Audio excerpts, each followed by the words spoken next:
पिता स्कूल के प्रिंसिपल थे, बड़ा भाई आर्मी में और घर के छोटे बेटे ओम प्रकाश की भी यही तमन्ना थी कि वो आर्मी में जाकर देश की सेवा करे। लेकिन लखनऊ की लॉ कॉलेज में उसके साथ कुछ ऐसा हुआ कि ओम प्रकाश श्रीवास्तव उर्फ बबलू श्रीवास्तव को जेल की हवा खानी पड़ी। वजह ऐसी थी कि परिवार ने भी हवालात में हवा खाने के लिए छोड़ दिया। जब वो जेल से छूटकर बाहर आया तो कानून की पढ़ाई करने वाला ओम बन गया बबलू श्रीवास्तव, जिसने कसम खा ली कि वो उससे बदला लेकर रहेगा, जिसके वजह से उसे जराइम की दुनिया में घुसना पड़ा। अब तक की ये पूरी कहानी डिटेल में आप देख सकते हैं कहानी के पहले हिस्से में। उसका लिंक मैंने कमेंट में पिन कर दिया है। जिन्होंने देख लिया है ये सब कुछ, वो देखिए अब इसके आगे। अन्ना और राम गोपाल के खूनी रंजिश के बीच बबलू श्रीवास्तव राम गोपाल के खेमे में शामिल हो जाता है, क्योंकि अन्ना हाथ धोकर बबलू के पीछे पड़ा था। ऐसे में दुश्मन का दुश्मन दोस्त वाला हिसाब हो गया। राम गोपाल के गैंग में मिल जाने से बबलू को न अन्ना के आतंक से संरक्षण मिला, बल्कि राम गोपाल के ताकत के बदौलत उसे भी अन्ना के सामने खड़े होने की हिम्मत मिल रही थी। लेकिन वक्त ने करवट ली और अन्ना से राम गोपाल की जानी दुश्मनी का द एंड हो गया। मतलब अब अन्ना और राम गोपाल ने समझौता कर लिया और इसी समझौते के साथ बबलू श्रीवास्तव ने उसका गैंग छोड़ दिया। मगर राम गोपाल मिस्र के गैंग में रहते रहते उसने अपराधियों के वो सारे गुण सीख लिए थे जिससे कि एक नया गैंग बनाया जा सके।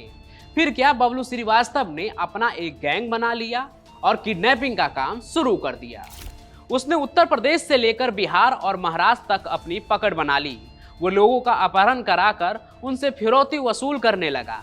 जब लोगों तक उसके नाम की धमक पहुंची तो कई बार तो बिना किडनैप किए बस अपहरण की धमकी देकर पैसे मांग लिए। धीरे धीरे जरायम की दुनिया में अपहरण के क्षेत्र में बबलू श्रीवास्तव का कद इतना बड़ा होते चला गया कि उसने अपने नीचे कई छोटे छोटे गैंग भी एक्टिव कर रखे थे, जिसका काम बस इतना होता था कि लोगों का अपहरण करके बबलू श्रीवास्तव को सौंप देते थे। उसके बाद वो अपने हिसाब से उस पकड़ का सौदा करता था। फिर कुछ इस तरह जरायम की दुनिया में बबलू श्रीवास्तव किडनैपिंग किंग के नाम से कुख्यात हो गया।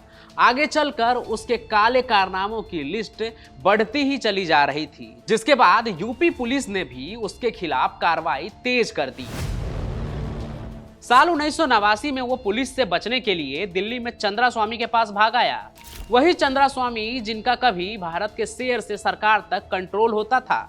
लेकिन बबलू श्रीवास्तव की कुछ दिन बाद उनसे बिगड़ गई और वो पुलिस के डर से भारत छोड़कर नेपाल भाग गया।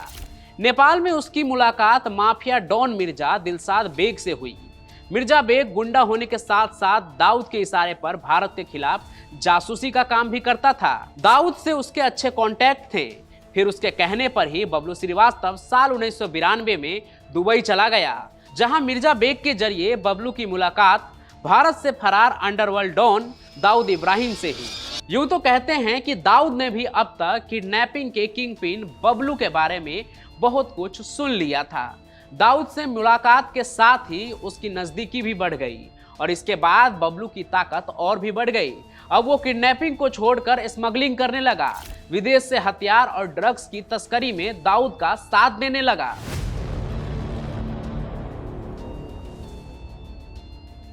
लेकिन इसी बीच ये साल बीता और आ गया 12 मार्च 1993, जब मुंबई में सीरियल ब्लास्ट हुआ और सैकड़ों लोगों की मौत हो गई। इन धमाकों का मास्टरमाइंड कोई और नहीं बल्कि दाऊद इब्राहिम ही था। इस घटना से बबलू को समझ आ गया कि वो अपराधी ही नहीं बल्कि देशद्रोही के साथ मिलकर काम कर रहा है।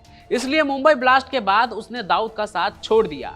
आपको याद हो तो मैंने पहले भी आपको बताया था कि इसी वजह से छोटा राजन ने भी डी कंपनी को छोड़ दिया और दाऊद का दुश्मन बन गया। ठीक वैसे ही बबलू श्रीवास्तव भी, क्योंकि बबलू गैंगस्टर जरूर था लेकिन देश के खिलाफ नहीं। हालांकि ऐसा नहीं था कि वो कोई हीरो था। गुंडागर्दी उसने तब भी नहीं छोड़ी। पुणे में additional police commissioner LD Arora की हत्या के मामले में बबलू का नाम सुर्खियों में आ गया। आरोप था कि बबलू और उसके साथी मंगे और सैनी ने सरेआम एडिशनल कमिश्नर अरोड़ा को गोलियों से भून दिया था। इस मामले की सुनवाई करते हुए बबलू और उसके साथियों को अदालत ने दोषी माना और तीनों को उम्र कैद की सजा सुनाई थी। आपको ये भी बता दूं कि बबलू श्रीवास्तव को किसी गली चौराहे से नहीं बल्कि साल 1995 में मॉरिशस में पकड़ा गया था। उसके बाद उसे भारत लाया गया और उस पर केस चले। आज बबलू के खिलाफ दर्ज करीब 60 केसों में केवल 4 बचे हैं, बाकी खत्म हो गए। वो जून 1999 से ही सेंट्रल जेल की हाई सिक्योरिटी बैरक में बंद है। हालांकि उसके बाद भी उसके जान को खतरा बताया जा रहा है। खतरा दाऊद इब्राहिम गैंग से, क्योंकि मुंबई ब्लास्ट के बाद ये लोग दाऊद के खिलाफ हो गए थे। छोटा राजन के बारे में तो यह कहा ही जाता है कि दाऊद को खत्म करने के लिए कई बार भारतीय खुफिया एजेंसी ने उसकी मदद ली। कुछ ऐसा ही बबलू श्रीवास्तव के केस में भी सुनने को मिलता है कि दाऊद इब्राहिम से दुश्मनी लेने के बाद बबलू भारतीय खुफिया एजेंसी रॉ के लिए काम करने लगा था। उसकी मदद से ही नेपाल के माफिया और पाकिस्तान के मददगार डॉन मिर्जा दिलशाद बेग को मार गिराया गया था। उसने मिर्जा बेग को फंसाने के लिए अपने गैंग की एक महिला अर्चना शर्मा को दुबई भेजा था। शायद इसलिए ही पाकिस्तान के गृह मंत्री राणा सनाउल्लाह ने खुद बबलू का नाम लिया था जब आतंकी हाफिज के घर के बाहर ब्लास्ट हुआ था। उन्होंने तो बबलू को रॉ का फ्रंटमैन भी कह दिया था। लेकिन असल में अगर आप बीते खबरों पर ध्यान देंगे तो बबलू जेल के अंदर डरा बैठा है। बाहर इतने दुश्मन बैठे हैं कि जेल ही उसे महफूज लग रहा है। हालांकि इन सभी चीजों से उलट बबलू यादव का एक अधूरा ख्वाब भी है।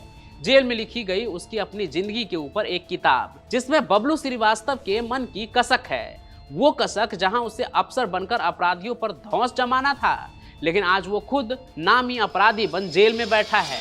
सुनने में ये भी आ रहा है कि उसके किताब के ऊपर फिल्म बन रही है या बनेगी, लेकिन सच्चाई यही है, जुर्म के जिस राह पर बबलू श्रीवास्तव निकल गया वहां से अब उसका ख्वाब हमेशा अधूरा ही रहेगा।